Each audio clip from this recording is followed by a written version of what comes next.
தமிழகத்துல திராவிட கட்சிகள் பாத்தீங்கன்னா, பெரியாருங்கிற ஒரு போலி பிம்பத்த கட்டிக்கிட்டே வந்துகிட்டு இருந்தாங்க. இன்னைக்கு பாத்தீங்கன்னா, ஆளாளுக்கு அத உடைச்சு நொறுக்க ஆரம்பிச்சுட்டாங்க. இன்னைக்கு தமிழகத்துல பொங்கல முன்னிட்டு சந்தானம் அவர்கள் என்ன பேசியிருக்காரு அப்படிங்கிறத இந்த வீடியோல பார்க்க போறோம். டேய், இந்த சாமியே இல்லைன்னு சொல்லி ஊருக்குள்ள சுத்திட்டு தெரிஞ்சிய அந்த ராமசாமி தானே நீ? நான் அந்த ராமசாமி இல்ல.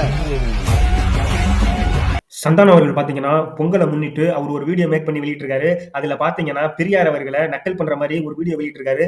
அதுக்காக பாத்தீங்கன்னா, பிடிஆர் பழனிவேல் தியாகராஜன் பாத்தீங்கன்னா, சந்தானம் ஒரு தீய சக்தி அப்படின்னு சொல்லிட்டு அவரும் ஒரு வீடியோ வந்து வெளியிட்டிருக்காரு. ஜக்கி வாசுதேவும் சரி, ஒரு ஆக்டர் கமெடியன் சந்தானம் என்ற ஒரு ஆள் இருக்காரு, ஒரு லாயர் சாய் தீபக், இவங்கெல்லாம் தீய சக்திகள்.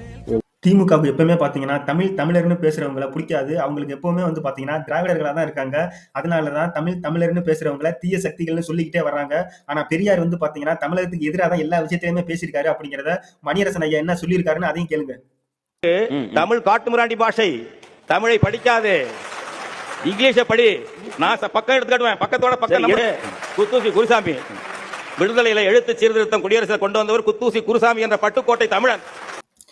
இந்த திராவிட திருட்டு கூட்டம் பாத்தீங்கன்னா பெரியார் அவர்களை தமிழுக்காக போராடினார்னு இவ்வளவு நாள் நம்மளை ஏமாத்திக்கிட்டு இருந்தாங்க. அது மட்டும் இல்லாம இவர் இன்னும் என்ன சொல்றாருன்னு கேளுங்க. திருக்குறளை மலம் என்று சொன்னவர், தொல்காப்பியத்தை மலம் என்று சொன்னவர், சிலப்பதிகாரத்தை இழிவுபடுத்தியவர். இந்த மாதிரி பாத்தீங்கன்னா பெரியார் பாத்தீங்கன்னா பல வருடங்களா தமிழுக்காக போராடினாருன்னு ஒரு போலி பிம்பத்தை கட்டிக்கிட்டு இருக்காங்க. ஜாதியை ஒழிச்சாருன்னு சொல்றாங்க. எந்த இடத்துல ஜாதியை ஒழிச்சாருன்னு தான் தெரியல இதுவரையும். இன்னைக்கும் பாத்தீங்கன்னா தீண்டாமைகள் இருந்துகிட்டு தான் இருக்கு. ஆனா பெரியார் ஒழிச்சாருன்னு மக்களை ஏமாத்திட்டு இருக்கு இந்த திராவிட கூட்டம்.